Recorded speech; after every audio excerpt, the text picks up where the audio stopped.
Hey everyone, Dollistic here, and today we are doing my next Descendants unboxing, and I am so excited to unbox the incredible sea witch herself, Uliana from Rise of Red. I love her. I love her so much. I cannot wait to have her out. Just real quick before we get started, I am an adult channel meant for adult collectors. I do not make videos for children. While I am mostly family friendly, I don't make videos for kids. So, let's get into the review. I'm so excited! So as you can see, we have the Descendants Rise of Red box, where it's got the heart sort of turned on its side, the lightning bolt that Red has through her symbol, and this picture of, Dara Renee as Uliana. She is so beautiful. Why are you not focusing? And this picture of Dara Renee as Uliana. She is so gorgeous. The doll, and then when you turn it around, you get the full picture of her. Like, look at how good she looks. Look at those shoes. She is so beautiful. And then she has a little read up here.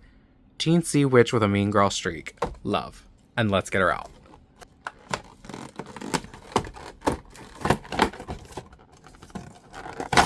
Oh. Well, whoops. Please. I just want the doll. Please. There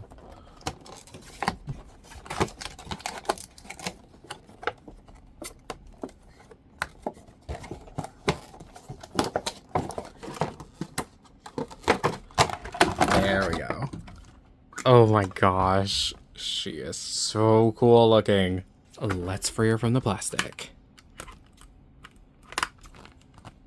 I'm sure I said this in Bridget and Red's videos both, but I am so happy that they are using these plastic straps instead of T-ties. Like, it really does make a massive difference in the unboxing process, and it is so much better with the plastic straps.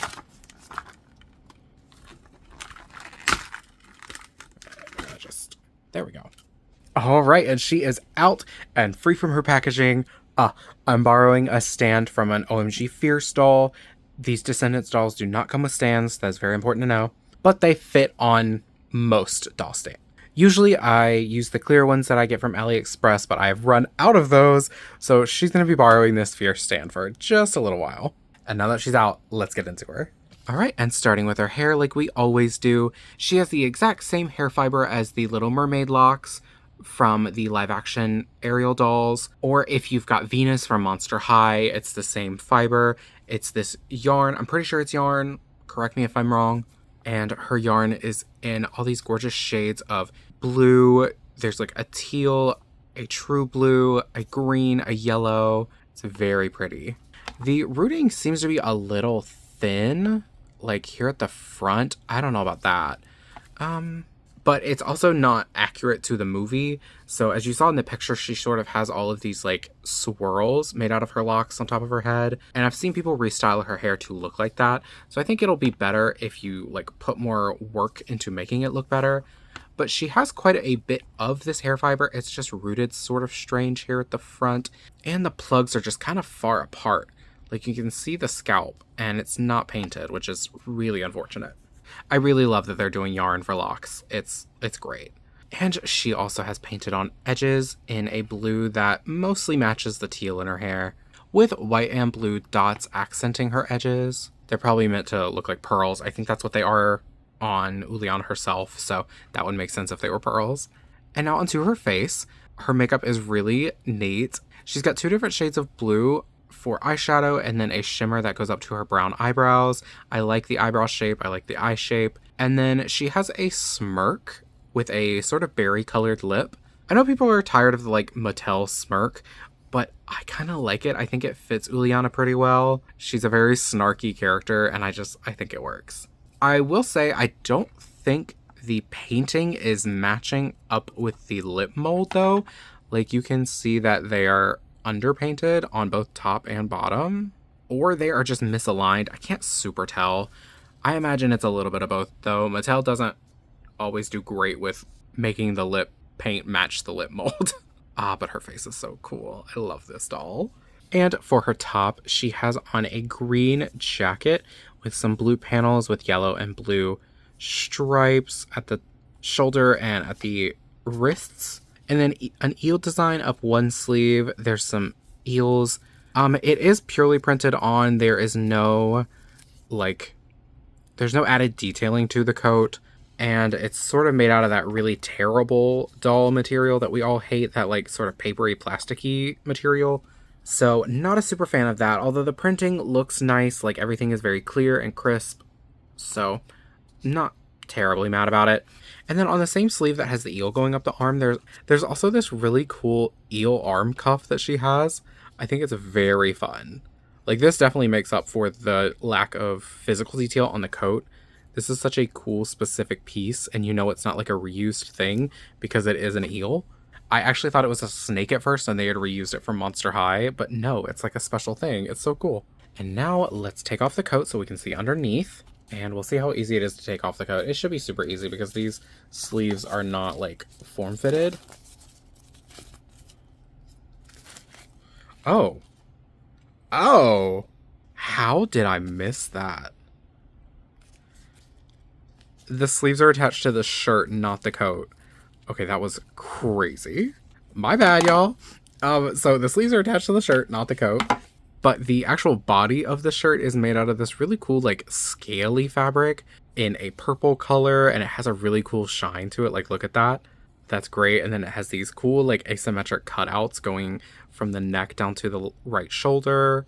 And you can see there's, like, a piece of, like, tulle or mesh in a metallic purple at the bottom of the shirt, as well as this, like, tattered sort of look. And she has on a thick gold belt with an eel on it.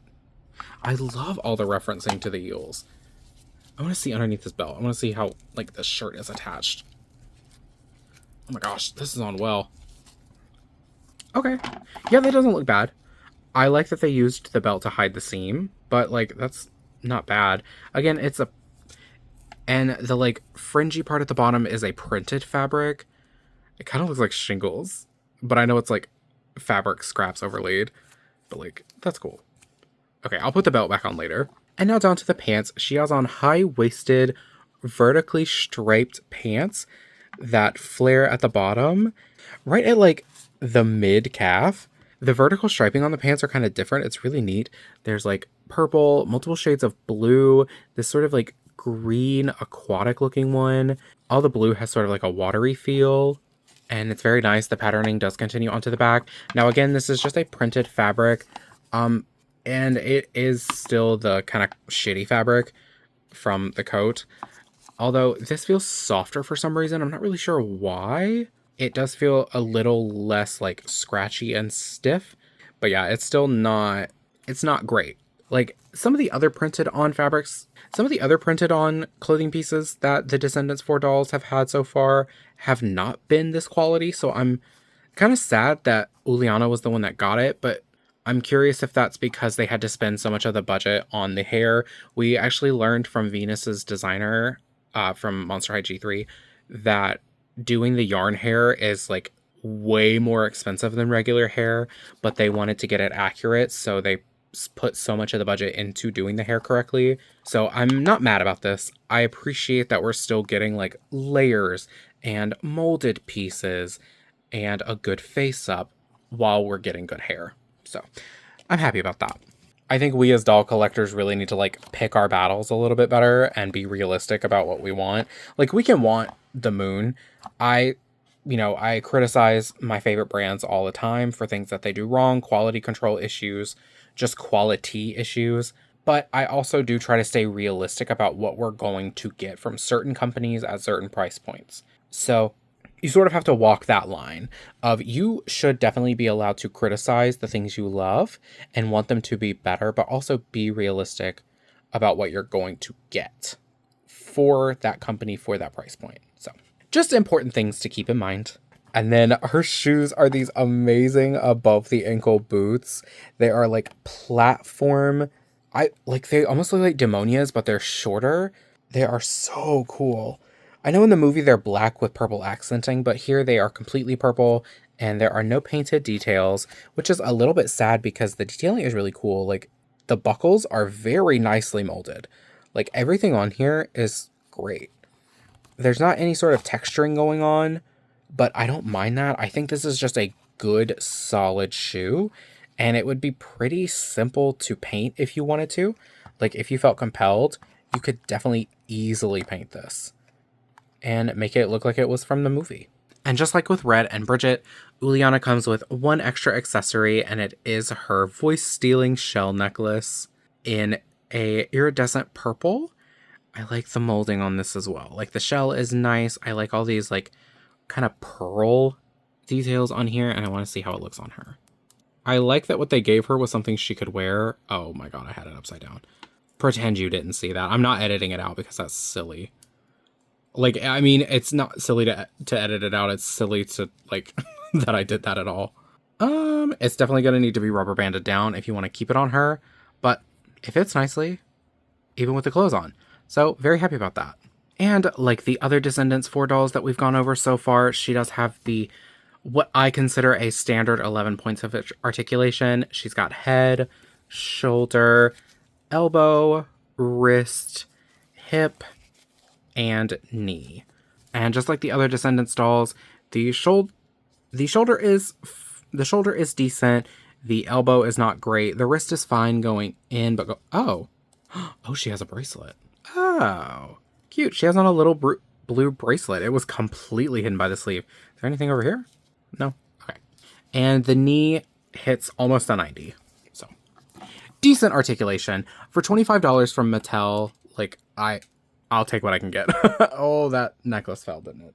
Oh, anyway. She retails for $24.99, so $25 like the rest of the core Descendants dolls. And I'm really happy to have her. I love her.